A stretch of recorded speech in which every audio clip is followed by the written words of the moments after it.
How to change time format. Hi guys, this is Alana from Create, Login and Delete. Let's get started.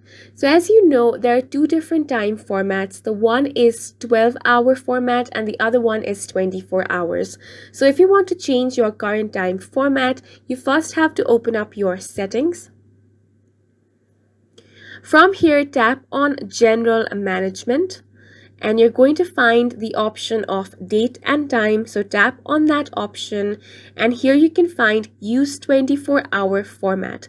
Right now it is turned off, which means my current format is 12 hours. So if you want the 24-hour format, simply toggle this option on, and now as you can see up here, the time has already changed.